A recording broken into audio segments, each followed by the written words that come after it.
Hi everyone, I'm Vishwesh Pandey. I'm a data analyst who's been working with Airflow for several years now, primarily on independent projects and learning consulting engagements.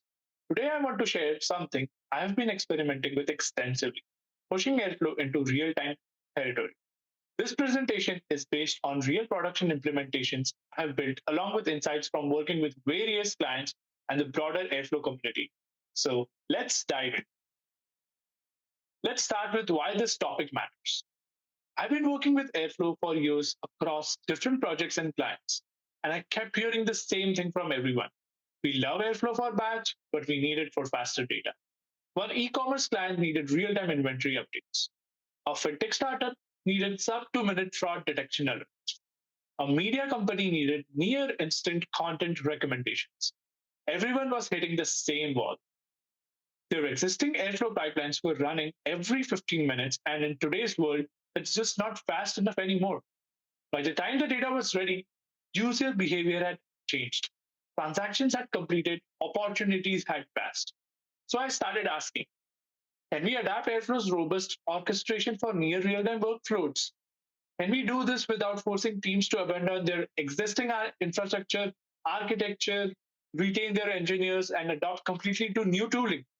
Through multiple projects and a lot of experimentation, I found the answer was yes, but it requires intentional architectural choices. We need event driven responsiveness while keeping everything people love about Airflow: the reliability, the monitoring, the tag based workflows that data engineers already understand. And we need real scale. I've implemented systems processing 500,000 plus events per hour. It's not a toy problem, that's production reality. Today, I'm going to show you exactly what I've learned, what works, what doesn't, and when you should consider this approach for your own projects. So let me show you the architecture I've successfully implemented across multiple projects. This is a hybrid approach. It's not pure streaming and it's not traditional batch. It's Airflow adapted for near real time. Starting on the left, event sources. In real world implementations, I have integrated Airflow with Kafka, topics for streaming data, S3 buckets with SNS notifications for file based ingestion, REST API webhooks from external systems and database change data capture streams. The key is supporting multiple event sources because production systems are never just one. All of these events flow into the Airflow orchestration layer. Here's the critical difference. We're not using cron schedules. These are API triggered tag runs. External systems detect events and call the Airflow API to start processing. I run multiple schedulers in HA mode for reliability. This is essential for production workloads, and the Kubernetes executor has been a game changer for horizontal scale. The processing layer is where actual the work. Each task run in an isolated Kubernetes pod. The pattern I have found works best is don't do heavy compute on Airflow itself. Instead, trigger Spark jobs, Lambda functions, or other compute engines. Airflow orchestrates, it doesn't compute. I use Redis for state management, tracking watermarks, and processing checkpoints. And Delta tables work brilliantly for efficient incremental updates. Finally, outputs feed data warehouses, real time dashboards, downstream services, and analytical platforms, all with sub 2 minute latency. The key insight from all my implementations is that Airflow is the conductor of the orchestra, not every instrument. It orchestrates micro batches efficiently across distributed compute. That's where its strength lies. So now let me dive into the first critical pattern I've discovered: event driven triggers via API. Early in my experiments, I made the same mistake everyone makes. I tried using sensors to call for data, check Kafka every 30 seconds. Is there any new data yet? How about now? It's incredibly inefficient. You're burning worker slots just waiting around. After implementing this wrong way a few times, I completely changed the architecture. I decoupled event detection from Airflow entirely. Here's the pattern that actually works in production. For Kafka, I run external Kafka consumers completely separate from Airflow that monitor topics continuously. When a new message arrives, that customer calls the Airflow REST API to trigger the DAG. Airflow never calls Kafka. The consumer handles detection and tells Airflow there's work to do. For S3, when files land in S3, AWS sends event notifications to SNS. A Lambda function picks up that and calls the Airflow API with the file and the metadata. Again, Airflow doesn't call, it reacts. For partner webhooks, external systems post to API gateway, which triggers a Lambda, which triggers Airflow. Look at the code example on the right. This trigger function gets called by external systems, Lambda, Kafka consumers, whatever you're using. It makes a simple HTTP post to the Airflow API with configuration for that specific run. The DAG itself has schedule interval equal to none and catch equal to false. It only runs when explicitly triggered. So what is the result here? The DAGs launch within seconds of event occurrence. No wasted worker slots. This pattern has worked consistently across every project I've implemented it on. It's the foundation that makes everything else possible. So the second pattern is the smart DAG design. Through trial and error across different projects, I've learned that this is where you win or lose the latency battle. First principle, minimal task dependencies. I flatten DAG structures, implement of instead of long chains of sequential tasks. The second pattern is smart DAG design. Through trial and error across different projects, I've learned this where you win or lose the latency battle. First principle, minimal task dependencies. I flatten DAG structures instead of long chains of sequential tasks, create parallel branches. With Airflow 2.3 Plus, I use dynamic task mapping extensively. You can see the example here. Instead of processing 1,000 items one by one, map a task across all items and process them in parallel across multiple Kubernetes pods. This cuts execution time dramatically. Second, lightweight tasks. I learned this the hard way after my first implementations were too slow. Tasks shouldn't do heavy lifting, they should coordinate it. A task might trigger a Spark job called a Lambda function or start a Kubernetes job, but the task code itself is simple. My rule, keep task logic under 100 lines. If it's more complex, the compute should happen externally. Third, aggressive timeouts. In near real-time scenarios, fast failure is better than hanging workloads. I set strict timeouts, typically 5 minutes for task execution, 30 seconds for sensor pokes. If something takes longer, I want to know immediately, not 30 minutes later. Doesn't make sense. Finally, skip logic. Not every diagram needs to process data. I use the shortcut operator to check watermarks at the start. If there's no new data since last run, skip the entire pipeline. Don't process empty micro batches. It wastes resources and creates monitoring noise. These four principles applied consistently have reduced typical DAG execution times from 15 minutes to under 3 minutes across multiple projects I've worked on. So the third pattern is incremental processing. This is about being smart with what you process. Something I learned after my first naive implementations tried to reprocess everything. On the left, micro batch windows. Instead of processing all available data every time, process only recent events. I have implemented tumbling 2-minute windows for high frequency data streams. Every 2 minutes, process just the events that arrived in that window. Watermarking is critical for real world data. Events arrive late and out of order always. Watermarking lets you handle late arrivals gracefully. You define how long you'll wait for stragglers before closing a window. I use checkpointing for exactly one semantics. When a DAG run fails mid-processing, you know exactly where you left off. No duplicate processing, no missed data. This has saved me countless times in production. Delta tables work brilliantly for efficient upserts. Instead of full table scans, query only change records and merge them efficiently. On the right, state management. This is where you track what you have processed. For lightweight state, passing IDs or metadata between tasks, I use XFORM. But for anything substantial, I use external state stores. Redis has been my go-to for speed. I store last process timestamps, watermarks, and processing checkpoints here. Everything is designed to be idempotent. Tasks can be retried safely without side effects. This is non-negotiable for production reliability. The performance impact is massive. In my implementations, I process 1,000 records in 30 seconds with incremental processing. Full processing of 1 million records would take 15 minutes. Incremental processing isn't just faster, it's what makes near real time possible at all.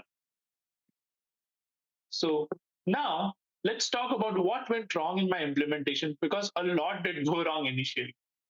These are real lessons learned the hard. Challenge one, scheduler bottlenecks. In my first production deployment, when I started sending hundreds of API trigger requests per hour, the scheduler couldn't keep up. I saw 30 to 60-second delays between the trigger and the tag start. That defeats the whole purpose. Solution, I scaled horizontally to multiple schedulers in HA mode. I also tuned min file process interval from 30 seconds down to 10 seconds. This makes the scheduler refresh tag definitions fast. Challenge two, metadata database load. Every task update hits the metadata database. With thousands of tasks per hour, I was hammering PostgreSQL in my implementations. I added connection pooling, optimized queries, and critically implemented DAG run archival. Deleting runs older than 30 days reduced DB size by 60% in my project. This had a huge impact on query performance.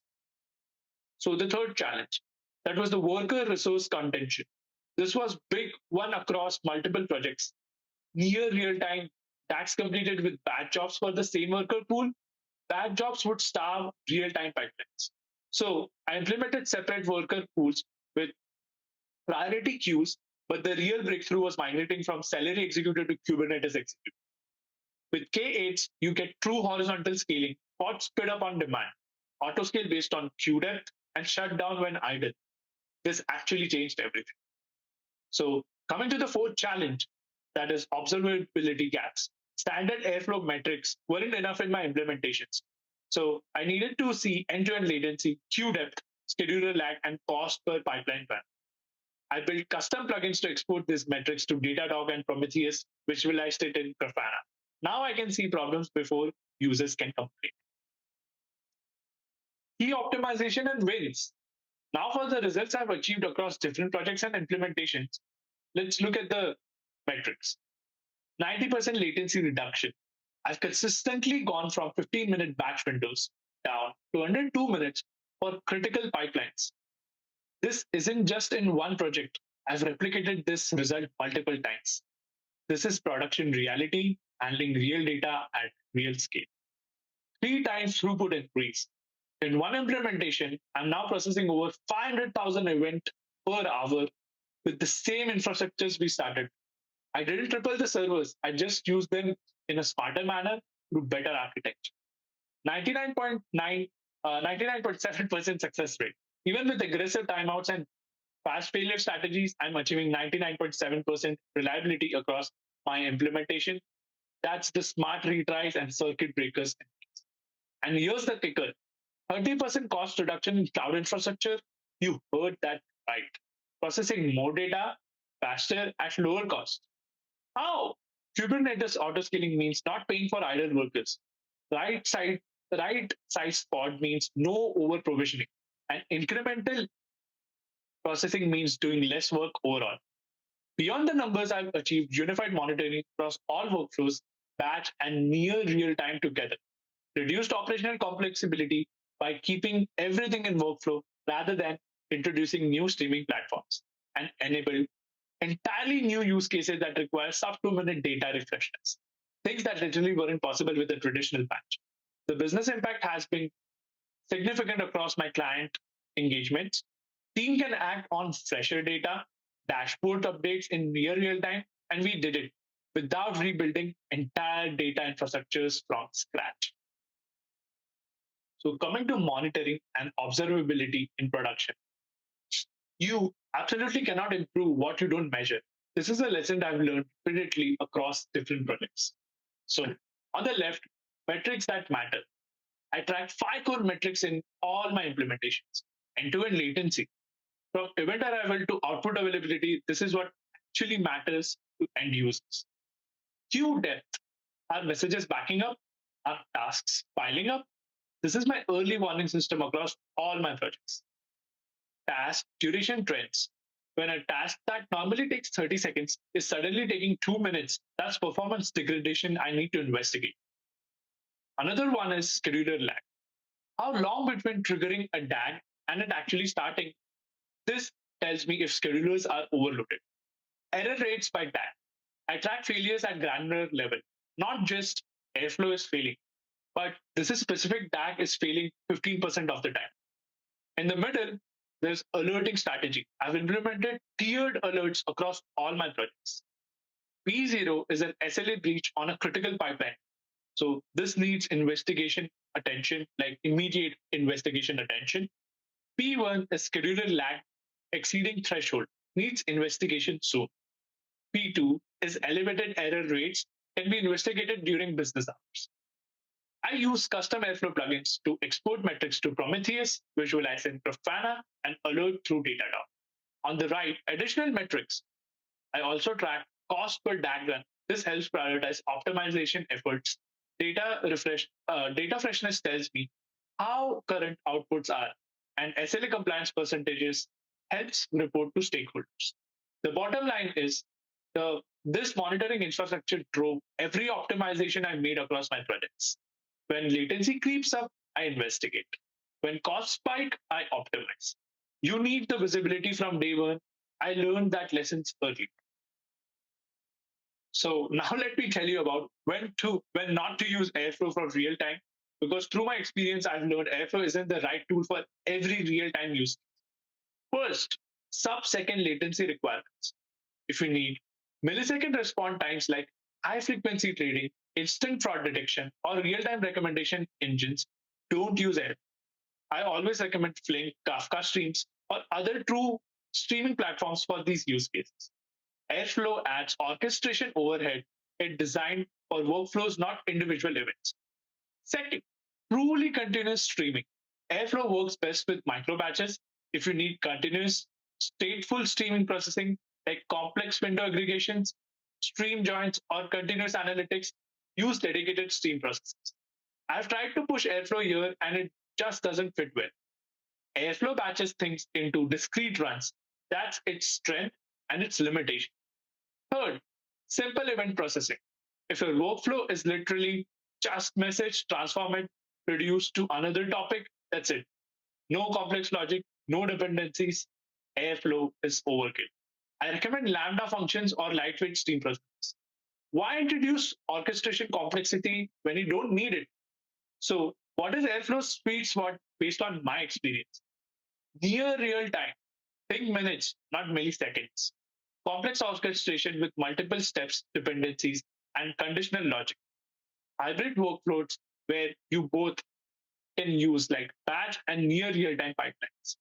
And scenarios where you need the observability, reliability, and workflow management that Airflow. So, what are the key takeaways from all my implementations?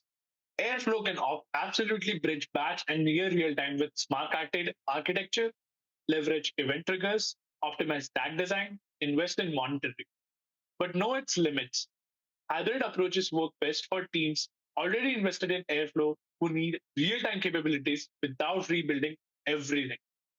My advice, based on my experience, is that start with one high value pipeline, prove the pattern, learn from production, and then scale. Don't try to transform everything at once. I've seen that fail multiple times. All right, let's bring this home. We've covered three critical patterns for pushing Airflow into near real time: event driven API triggers, smart tag design, and incremental processing. We've looked at real challenges and real results. And most importantly, we've talked about knowing when not to use this approach. I've been working with these patterns across multiple projects for years, learning what works and what doesn't at production scale. So here's my commitment to you. If you have any questions, please feel free to reach out to me via LinkedIn. If you're implementing these patterns and hit a wall, let's talk through it. If you found a better approach, please teach me. That's how we all get better. The Airflow community is incredible, and I want to be a part of growing it forward. So please connect with me, share your challenges, your wins, your questions, and let's learn from each other's implementations. Thank you for watching. Thank you to the organizers, and thank you to this community for making Airflow what it is. Now go build something amazing. And when you hit that scheduler bottleneck at 2 a.m., reach out. We'll figure it out together. Thanks, everyone. Let's stay connected.